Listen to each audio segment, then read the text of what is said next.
xibaar yu wér te wóor ca tàng tàng ba abonnez-vous pour ngeen di mën di jot suñuy vidéo.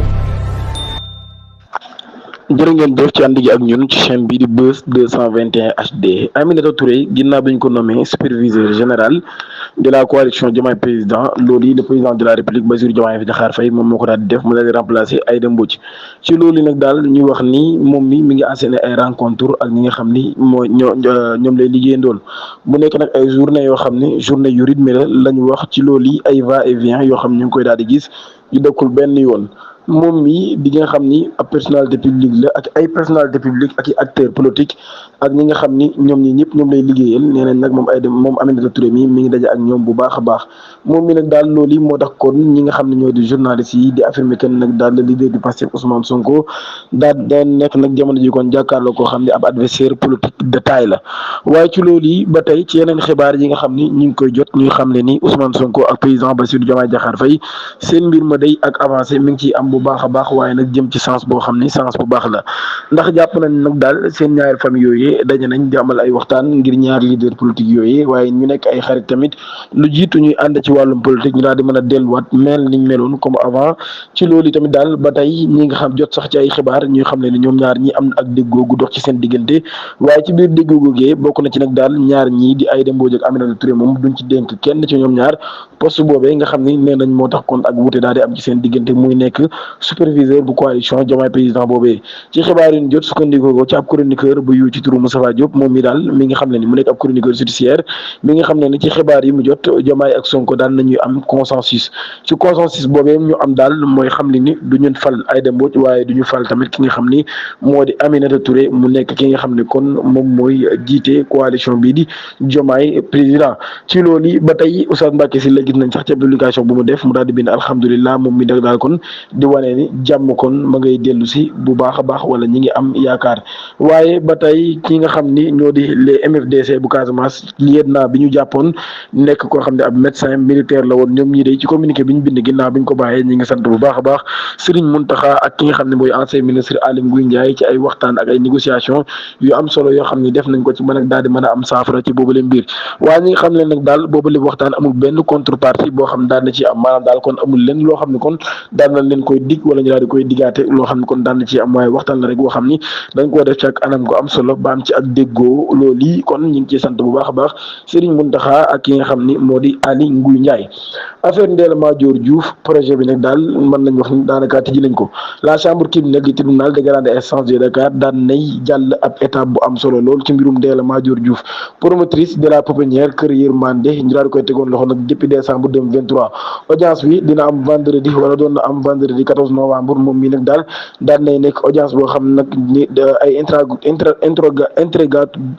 interrogatoire d'identité la doonoon waaye tamit ki nga xam ne nag moo di accusé bi daan na fay teewoon ak avocat am di maître Aboubakary Baro amul benn élément du fond du dossier boo xam ne daan nañ koy aborder ki nga xam ne nag moo di accusé bi daan nay gañewaat li nga xam ne moo di cellule moom Ndella Madior Diouf moom après essence li nga xam ne nag amal na ko ak ñi nga xam ni ñoo di enquêteurs yi ba tey formalité boobee nag daal di tijji ab yoon ngir nag daal ñu daal dem ci ab procès loolu nag daal ba tey source yi di cité nag daal ay sources judiciaires yu ñu jot di renseigner que ni date officielle di procès bi nag daal dinañ ko notifier ki nga xam ni moo di Ndella Madior Diouf ci fan yi ñu dëgmal ngir nag daal ñu daal di amal ab projet mën naa nekk sax ci semaine yi nga xam ne kon moom la ñu dëgmal ngir projet Ndella Madior Diouf boobee nga xam ni ñu ngi koy toppee ci ay xale yoo xam ne ñoo génn àdduna ñuy wax homicide involontaire rek yu ci aju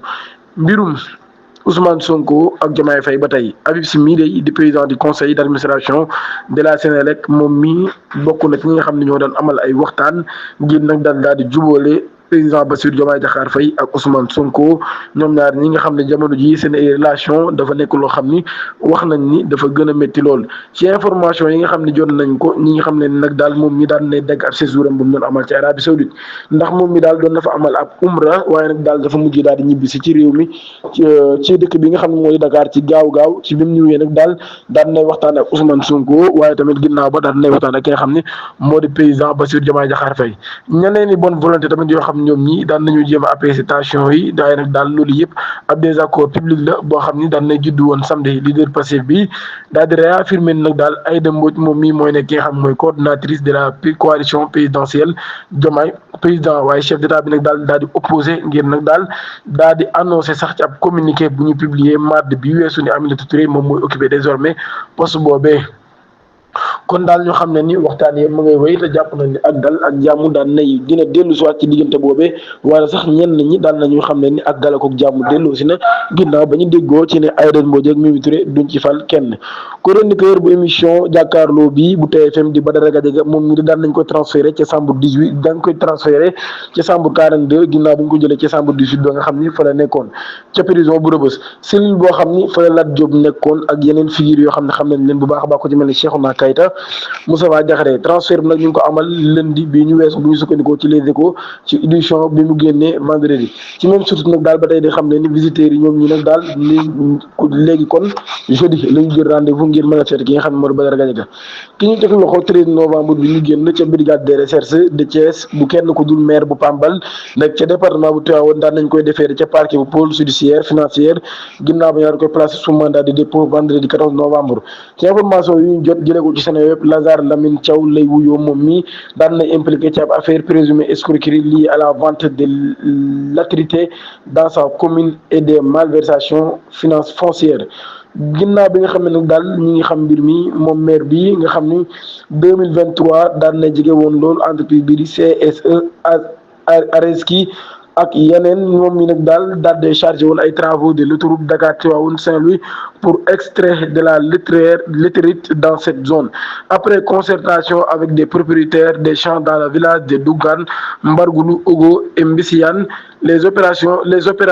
extraction ont pu démarrer waaye nag ci circonstances yooyu le maire nag daal di defee ay manœuvres yu doy waar lool ngir dippe ñi nga xam ne ñoom moomoon suuf soosee ci li nga xam nag moom lañ jot ci ay xibaar Lazare Lamine Thiaw mii nag daal da doon jaay li nga xam mooy la traite à 4 millions francs CFA pour hectare aux entreprises et aurait déclaré 3 millions francs CFA aux propriétaires maanaam 4 millions da doon jaay hectare bu nekk wax borom ni ko 3 millions laa ko jaayee loolu kon nag daal mu nekk ay suuf yoo xam ne moom mii moom la daal di kon jëloon daal di koy jaay waaye nag ci loolu mu laaj ci ndax ñi nga xam ne ñoo di seen borom ci 2023 2024 les entreprises li waroon ni respectivement les sommes de 70 et 30 millions de francs CFA ngeen nag mu daal di fay borom kër yooyee waaye nag daal maire bi respecté wul engagement yi nga xam daal na koy jëloon ñenn ci ñi nga xam ne moom suuf yi joxoon nañ ni jotuñu dara ci li nga xam ne maire bi waroon na leen koo jox ñenn ñi daal di wax nag daal liñ leen jox bariwul par rapport ak li nga xam ne moom lañ leen waroon a fay maanaam joxuñu leen lépp loolu kon moo tax nag mbir mi daal di dem ci loxo yoon ñu daal di teg maire bii di Lazare Lamine Thiaw ñu daal di koy teg loxo